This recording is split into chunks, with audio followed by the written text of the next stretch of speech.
Nos ajudem com um like aí, porque o A Deriva é o menor podcast da podosfera e precisamos da sua ajuda. Dá um like para nos ajudar. Eu adoro esse início. Tem pergunta, quer falar?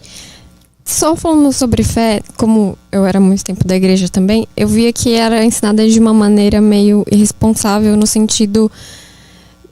se você não conseguiu o que você quer, você não teve fé suficiente. Sendo que existe a vontade maior de Deus. Uma dúvida que eu sempre tive foi com os enfermos. Se eu tô doente, ou o Arthur tá doente, tinha aquela crença de você precisa orar com muita fé pra essa pessoa ser curada. E aí a pessoa morre. Ela não ia morrer de qualquer jeito? Por que a gente tem que entrar com essa ação? Aí tem aqueles que dizem assim, ela morreu porque quando eu orei por ela eu botei fé demais. Aí a coitada, mas é o tal do pela fé. Eu chamo esse de pela fé porque descarna e escalpela o indivíduo todo, e é a razão de muita loucura, de muito suicídio de parentes, de muita descrença amarga para o resto da vida, essa imposição de que todo doente que recebeu uma oração de fé vai ficar curado. Não é verdade. Tem muita gente que crê e morre. Porque morrer e viver são realidades que estão para além do que eu, como homem, quero, desejo ou imponho em relação a qualquer outra pessoa. Existe a dimensão totalmente misteriosa e pessoal do vínculo de Deus com a pessoa. Morrer é bom. Esse é que é o problema. É que crente diz que está salvo, mas é apavorado em relação à morte. São os caras mais medrosos que eu conheço acerca da morte, são os crentes. Mas eles dizem que vão para a glória. Conversa fiada, não creem. Eu creio, meu filho morreu, eu chorei de dor egótica, porque eu não ia ter mais a presença dele comigo, era uma questão muito mais de autossatisfação, dor pessoal, mas de outro lado eu sabia que ele tinha entrado em glória absoluta. Aí me perguntaram, se Deus lhe desse a alternativa de trazer seu filho de volta à vida, o senhor faria isso? Eu disse, Deus me livre de fazer um negócio desse.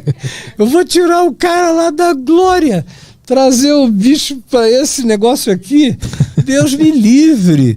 Eu não estou procurando morrer, mas morrer já não significa nada para mim. A minha única preocupação na morte é se eu ajudo, deixo minha mulher, meus filhos vivendo bem, com felicidade. Agora, a morte não é um problema para mim. Eu já passei da morte para a vida. Foi o que Jesus disse. Quem crê em mim já passou da morte para a vida. Quando ele ressuscitou Lázaro, foi assim também. Ele disse, eu sou a ressurreição e a vida. Aquele que crê em mim, ainda que morra, fisicamente viverá.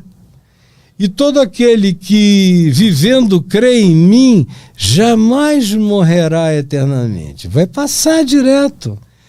Não tem nem esse registro, é só glória, é sair dessa relatividade absoluta, desse lugar onde você bate os braços o dia inteiro para não se afogar, e entrar na elevação sublime, daquilo que olhos nunca viram, ouvidos nunca ouviram e que nunca subiu ao coração humano, e que é aquilo que Deus tem reservado para aqueles que o amam. Então Paulo também disse uma coisa linda, escrevendo aos Coríntios, ele disse, porque tudo é vosso, seja a vida, seja a morte, sejam as coisas do presente, sejam as coisas do porvir, tudo é vosso, e vós de Cristo, e Cristo de Deus. Então, vida e morte, a vida, como Paulo disse, para mim o viver é Cristo e o morrer é lucro. Então, meu Deus, eu só estou no lucro, eu não tenho como perder alguma coisa. Aqui é Cristo. E quando eu partir daqui é ganho, é lucro, é o indizível.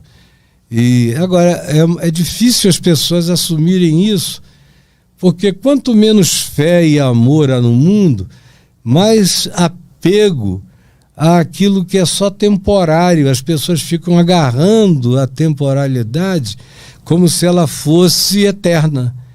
E é por isso que tem gente que tem dinheiro aí para manter mais 2.000 gerações vivendo. E eles próprios estão infelizes, se divorciando, se destruindo. O filho perdeu o juízo, a filha está doida, mas os caras se agarram àquilo que é temporal, que é passageiro. Eu quero me segurar nas coisas que não passam. Também, como Paulo disse, porque as coisas que se veem são temporais, as que se não veem são eternas. Então, crê nisso, tá bom?